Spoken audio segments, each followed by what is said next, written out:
সমস্যাটা। তো এটা আজকে আমি রিপেয়ার করবো। এটা কীভাবে রিপেয়ার করবো বুঝতে পারছেন, যে কীভাবে আমরা এই স্যামসাংয়ের এই এররটা আসলে আমরা কীভাবে কাজ করবো। আশা করি বুঝতে পারছেন, দেখতেছেন সাউন্ড দিতেছে। তো তারপরেও যদি কেউ থার্মাল রেজিস্ট্যান্ট না চিনেন বা কোন জায়গায় লাগানো আছে কীভাবে ফাইন্ড করবেন না বুঝলে অবশ্যই কন্ট্যাক্ট করবেন, কমেন্ট করবেন ভিডিও। A50 স্যামসাং A50 এটার চার্জিং সমস্যা।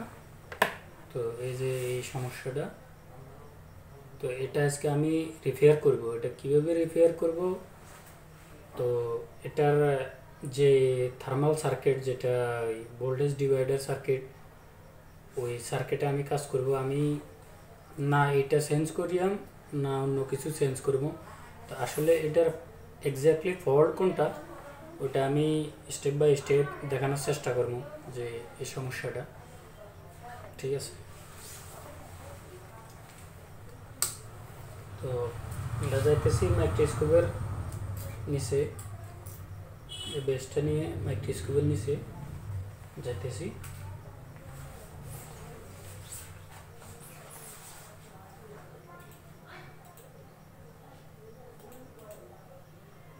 তো চলে আসলাম মাইক্রোস্কোপের নিচে, আর এই যে এটা আমার সাববোর্ড। তো এই সাববোর্ডটা আমি এই যে সাববোর্ড একেবারে ফ্রেশ দেখতে পাচ্ছেন, এটা একবারে ফ্রেশ।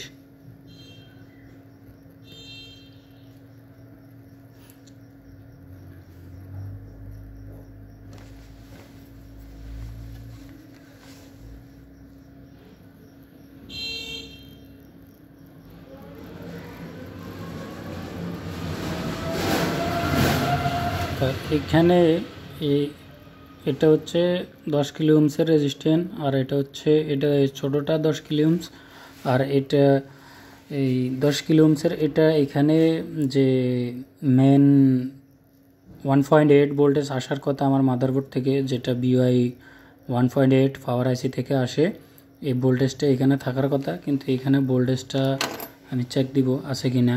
আর এই রেজিস্ট্যান্স আর এই পাশের এই যে এই রেজিস্ট্যান্স, এইখানে এটা কানেকশান আছে, এটা হচ্ছে ডিভাইডার সার্কিট। তো এই রেজিস্ট্যান্সের মাথা আর এই রেজিস্ট্যান্স, এটা গ্রাউন্ড, এই রেজিস্ট্যান্সটার এটা গ্রাউন্ড, এটা থার্মাল রেজিস্ট্যান্স। আর ছোটোটা নর্মাল রেজিস্ট্যান্স, এটা নর্মাল রেজিস্ট্যান্স, এই আর এটা থার্মাল, এটা নর্মাল। তো এই নর্মাল রেজিস্ট্যান্স আর এইখানে নর্মাল রেজিস্ট্যান্সের এই মাথায় যে আমাদের 1.8 ভোল্ট ঢুকছে, এখানে এই ভোল্টেজটা এখানে নাই। তো এই ভোল্টেজটা আমাদের অবশ্যই দরকার। ভোল্টেজটা যদি না আসে তাহলে আমাদের থার্মাল এরর আসবে। তো এই ভোল্টেজটা কেন নাই, বা এই ভোল্টেজটা থার্মাল রেজিস্ট্যান্স শর্ট হয়ে গেল আমাদের ভোল্টেজ ড্রপ করবে, বা থার্মাল রেজিস্ট্যান্স খারাপ হয়ে গেল এই ভোল্টেজটা আমাদের থার্মাল ইস্যুটা আসবে। তো আমরা দেখি অ্যাকচুয়ালি ফল্টটা কোথায়। তো এই যে এখানে এই টেস্ট পয়েন্টটা যেটা দেখতেছেন টিভি পয়েন্ট, এই টিভি পয়েন্টে আমাদের 1.8 এখান দিয়ে ইন হওয়ার কথা, এখানে ইনপুট ভোল্টেজ 1.8 থাকার কথা। আর এই যে ক্যাপাসিটারের মাঝখানে এই যে একটা ক্যাপাসিটার লাগানো আছে মাঝখানে, এই মাঝখান দিয়ে আমার আউট হবে, যেটা আউট হবে 0.6 থেকে 0.9 পর্যন্ত। আর এই যে এখানে বেসের যে টেস্ট পয়েন্টটা দেখতেছেন 2 নম্বর কানেক্টর, 2 নম্বর ফিন, এই 2 নম্বর ফিনে আমার ওই 1.8 ভোল্টেজটা আসে এই 2 নম্বর ফিন দিয়ে। তা আমি এখানে একটা জাম্পার লাগাবো, আর জাম্পার লাগাই আমি চেক করব যে এখানে ওখান থেকে মেন BY ভোল্টেজ যেটা 1.8 ওটা আসে কি না। তো এখানে আমি একটা জাম্পার করে নিতেছি। জাম্পার করার পরে আমি এখানে চেক করব যে আমার BY ভোল্টেজটা আসে কি না। যদি এখানে না আসে, হয়তো আমার মেন PCB যেটা আছে রেবন, এই রেবনটা খারাপ হতে পারে, বা আমার এই ক্যাপাসিটারটাও শর্ট হতে পারে, থার্মাল রেজিস্ট্যান্সটাও শর্ট হতে পারে। থার্মাল রেজিস্ট্যান্সটা শর্ট হলেও আমার ভোল্টেজ এখানে দেখাবে না, শো করবে না, ভোল্টেজ ড্রপ করবে। আবার ক্যাপাসিটারটা শর্ট হলেও আমার ভোল্টেজ ড্রপ করবে। আর যেটা নর্মাল রেজিস্ট্যান্স লাগানো আছে 10 কিলো ওহমসের, যেটা 10 কিলো ওহমস ওই রেজিস্ট্যান্সটা, ওইটা কোনো সমস্যা নাই। তো আমি এখানে একটা জাম্পার করে নিতেছি। ও যেটা 10 কিলো ওহমসের রেজিস্ট্যান্স ওখানে ওই রেজিস্ট্যান্সটার ভ্যালু বাড়ে গেল বা কমে গেল, ওখানে সামথিং কিছু ভোল্ট আসবে, ওটা অবশ্যই ভোল্টেজ থাকবে। বা রেজিস্ট্যান্সটা ওপেন হয়ে গেল, রেজিস্ট্যান্সের উপাশে যেখানে টিভি পয়েন্ট ওখানে আমার ভোল্টেজটা থাকবে। বা আমি এখন যেখানে জাম্পার করব কানেক্টারের 2 নম্বর পয়েন্ট, ওখানেও আমার ভোল্টেজটা থাকবে। কিন্তু সম্পূর্ণরূপে যদি আমার যে ডিভাইডার সার্কিট কাজ করে, যে থার্মালটা কাজ করে, ওইখানে যদি আমার থার্মাল রেজিস্ট্যান্স শর্ট হয় তাহলে আমার ভোল্টেজটা একবারে ড্রপ করবে। তো আমি জাম্পারটা লাগানোর পরে এখানে বুঝতে পারবো যে আমার এই VI 1.8 এখানে আসে কিনা। তো আমি জাম্পারটা করে নিছি, হালকা এখানে মাথা বাইরে গেছে, এটা কাটিয়ে নিতেছি। তো জাম্পারটা করে নিলাম, চেক করতেছি যে এখানে আমার 1.8 আসে কি না। 1.8 আমার ইনপুট ভোল্টেজ, ইনপুট এখানে আমার 1.8 ইনপুট হবে। আর এখানে ভোল্টেজ ডিভাইডার হয়ে এখানে আমার সামথিং কিছু ভোল্ট আসবে 0.6 থেকে 0.9 পর্যন্ত। 0.1 ভোল্টে গেলেও আমার থার্মাল এরর আসবে, 0.6-এর নিচে গেলেও আমার থার্মাল ইস্যু আসবে। তো আমি মূলত চেক করে যে আমার ভোল্টেজটা প্রপার আসে কিনা বা কাজ করে কিনা।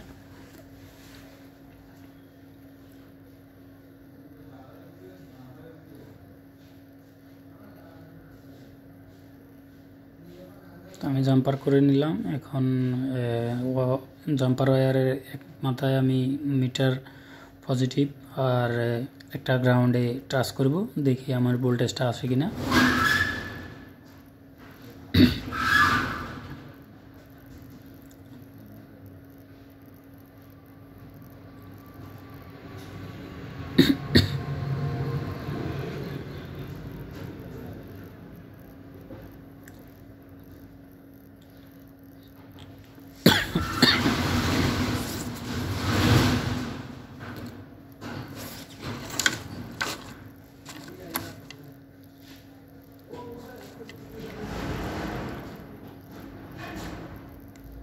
তো এখানে আমি চেক করলাম যে আমার কোনো ভোল্টেজ আসে না। তো ভোল্টেজটা ড্রপ, তার মানে হতে পারে আমার কোনো ক্যাপাসিটার শর্ট হতে পারে, থার্মাল শর্ট হতে পারে, আমার যে রেবনটা আছে সাবপিসিবির রেবনটা ওটা খারাপও হতে পারে। তো আমি কুল টেস্টিং করে দেখব যে আমার এখানে কোনো কম্পোনেন্ট শর্ট মিলে কিনা বা শর্ট পাই কিনা। যদি কোনো কম্পোনেন্ট শর্ট থাকে তাহলে আমার এই ভোল্টেজটা কাজ করবে না। তো এখানে দেখতে পাচ্ছেন যে ফেস্টিং করা একটা মোসফেটের মতো, এই ফেস্টগুলো আমি এখান থেকে রিমুভ করব। ফেস্ট রিমুভ করার পরে আমি কম্পোনেন্টগুলো চেক করব। যেহেতু ফেস্ট লাগানো আছে এই জন্য আমি কম্পোনেন্ট চেক করতে পারবো না, এখানে মিটার কাজ করবে না। তো এগুলা ফেস্টের নিচে আমি ফেস্টগুলোগুলা কাটার পরে চেক করে বুঝতে পারবো যে এখানে কোনো ফার্স্ট শর্ট আছে কিনা। আমাদের আরেকটা কথা বলে রাখি যে ওই ভোল্টেজটা আমাদের থার্মালের যে রেজিস্টার লাগানো আছে ওটাতে প্রবলেম হলেও আমাদের ভোল্টেজটা ড্রপ করব। তো মূলত এক্স্যাক্টলি আমাদের ফাইন্ড করতে হবে যে প্রবলেমটা কোথায়।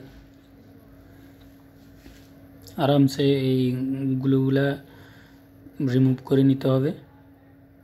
যাই হোক, এটা সব টেকনিশিয়ানে বুঝে বা কীভাবে এটা করতে হবে। তবে অনেকে হয়তো জানেন না যে থার্মালটা কোথায় ব্যবহার করা হয়েছে বা থার্মালটা দেখতে কীরকম। তো থার্মাল রেজিস্টারের অবশ্যই এক পাশে গ্রাউন্ডের সাথে সংযোগ থাকবে, আর এক পাশে সিরিজে আরেকটা ক্যাপাসিটার থাকবে নর্মাল, যেটা 100 কিলো হতে পারে, 10 কিলো ওহমসেরও হতে পারে, 20 কিলো ওহমসেরও হতে পারে। তো এখানে যেটা লাগানো আছে এটা 10 কিলো ওহমসের, আমি চেক করছি। তো 10 কিলো ওহমস আর থার্মালের এটা সিরিজ, আর এখানে দুইটা ক্যাপাসিটার, এগুলো তো কোনো শর্ট নাই। দেখতে পাচ্ছেন যে আমার কোনো শর্ট নাই, আমি চেক করছি। অবশ্যই আমার ক্যামেরার সমস্যা, এজন্য আমি মিটারটা দেখাতে পারতেছি না। তো এগুলো আমার কোনো ফার্স্ট একটাও শর্ট নাই। তো এবার কি করব, আমি এখানে কোনো শর্ট নাই, তো আমি এখানে এই থার্মাল রেজিস্ট্যান্সটা আমার শর্ট নাই, এখানে থার্মালের কোনো ভ্যালু নাই, ঠিক আছে। যে তো আমি প্রথমত একটু ক্লিয়ার করে দেখাইতে চাই যে এখানে থার্মাল দেখতে কীরকম, বা থার্মালের অবশ্যই এক পাশ গ্রাউন্ডের সাথে সংযুক্ত, আর এক পাশে আমাদের ওই রেজিস্টার ছোটো যেটা ওটা লাগানো আছে। তো এটা সিরিজে, আর সেই যেটা ছোটোটা ওটাকে আমরা R1 বলি, আর যেটা বড় থার্মাল রেজিস্টার ওটাকে আমরা R2 বলি। তো আর টুর এক পাশ গ্রাউন্ডের সাথে আর এক পাশে এই ক্যাপাসিটারের সাথে সংযুক্ত। তো এই মাঝখানে আমাদের একটা ভোল্টেজ থাকার কথা, এইখানে আমাদের 1.8 আসবে, ইন হবে, আর মাঝখানে ক্যাপাসিটারে এখানে 1.8 আসবে। মাঝখানে এই আমার 1.8 ভাগ হয়ে এখানে 0.6 0.9 আমার আউট হবে। তো আউট ভোল্টেজটাও নাই, ইন ভোল্টেজটাও নাই। তো আমি সর্বপ্রথম, যে এখানেও কোনো শর্ট নাই, তো আমি আমার এই যে বড় রেজিস্টারটা আছে থার্মাল, এই রেজিস্টারটা এটা আমি চেঞ্জ করে দেখব প্রথমে, যে এটা আমার সমস্যাটা সমাধান হয় কি না। যদি না হয় পরবর্তী স্টেপ আমি প্রয়োগ করব।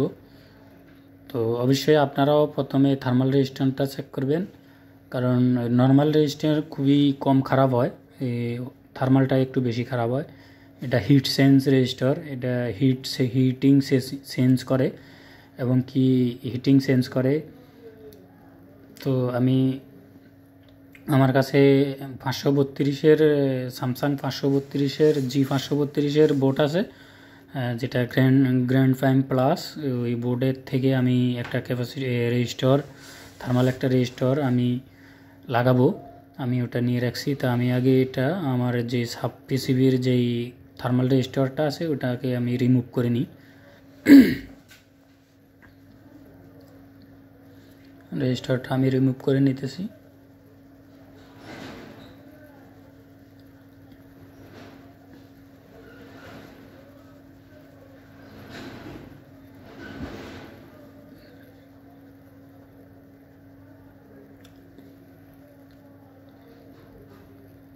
অবশ্যই হট এয়ার গানের টেম্পারেচার আপনারা নিয়ম মতো রাখবেন, যেন আশেপাশে হেডফোনের সকেট আছে ওটাতেও কোনো এফেক্ট না পড়ে। তো আমি কম হিট দিয়ে থার্মাল রেজিস্টারটা উঠাইলাম।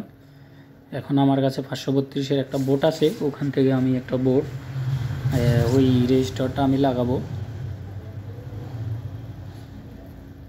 তো এটাকে একটু লাড়াই দিই,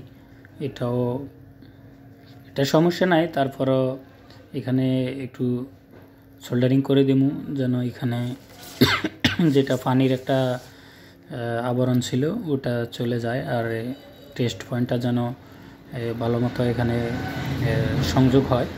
তো এখানে আমি একটা সোল্ডারিং করে নেব।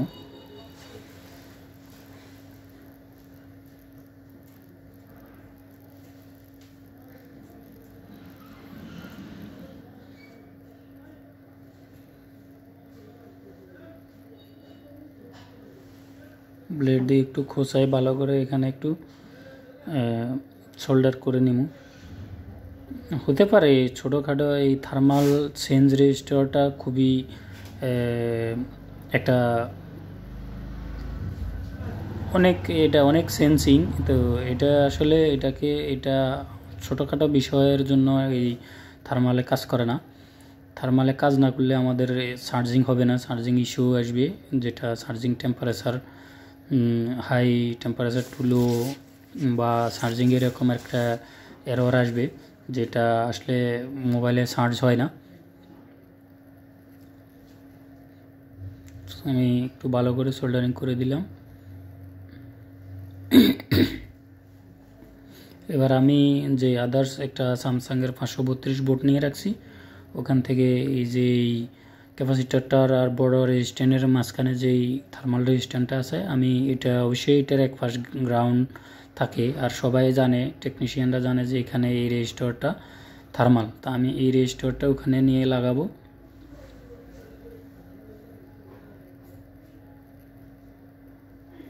আমার হট এয়ার গানে টেম্পারেচার 270, এজন্য একটু টাইম লাগে।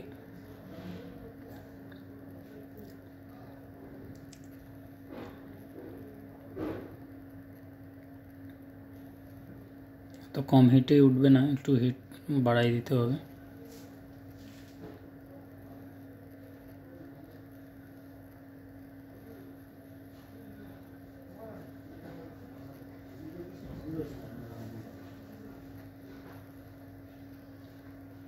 এটা একটু বাড়াই দিলাম।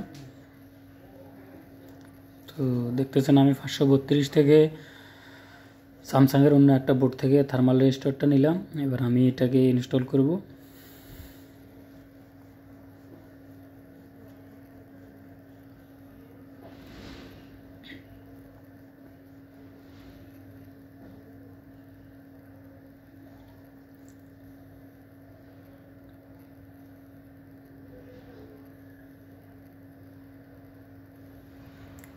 তো থার্মাল রেজিস্টারটা লাগাইলাম। এবার একটু টিস্যু দিয়ে আমি থিনার দিয়ে পরিষ্কার করে দেখব যে এটা কাজ করে কিনা। তারপরে মাদারবোর্ডে লাগাই অ্যাপ্লাই করে দেখব। যদি না হয় তাহলে আমরা পরবর্তী স্টেপ অ্যাপ্লাই করব। অবশ্যই এটাকে অনেকভাবে করা যায়। এটার জন্য আলাদা সার্কিট তৈরি করা যায়। শুধুমাত্র আমাদের এইখান থেকে লাইনগুলা বিচ্ছিন্ন করে আমি 0.6 থেকে 0.9 ভোল্টেজ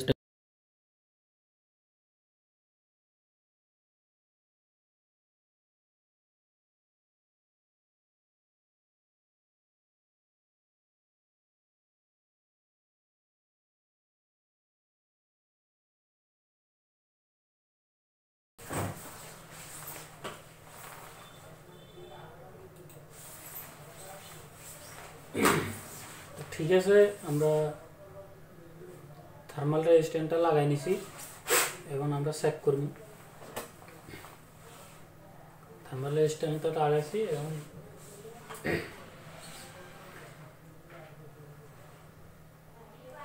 চেক করতেছি।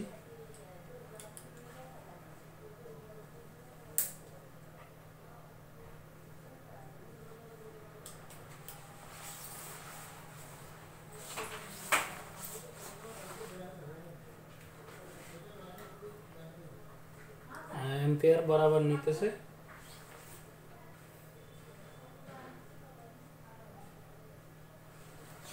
তো আশা করি বুঝতে পারছেন যে কিভাবে আমরা এই স্যামসাংয়ের এই এররটা আসলে আমরা কিভাবে কাজ করব।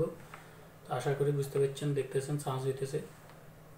তো তারপরেও যদি কেউ থার্মাল রেজিস্ট্যান্ট না চিনেন বা কোন জায়গায় লাগানো আছে কিভাবে ফাইন্ড করবেন না বুঝলে অবশ্যই কন্ট্যাক্ট করবেন, কমেন্ট করবেন।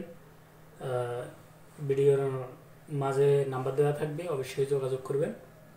তো দেখেন যে আমাদের মোবাইলে চার্জ হইতেছে।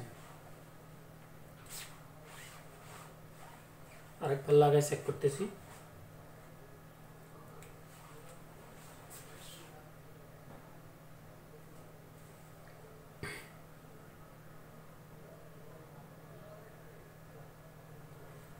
দেখেন, আশা করি বুঝতে পারছেন যে আমাদের কাজটা হয়েছে।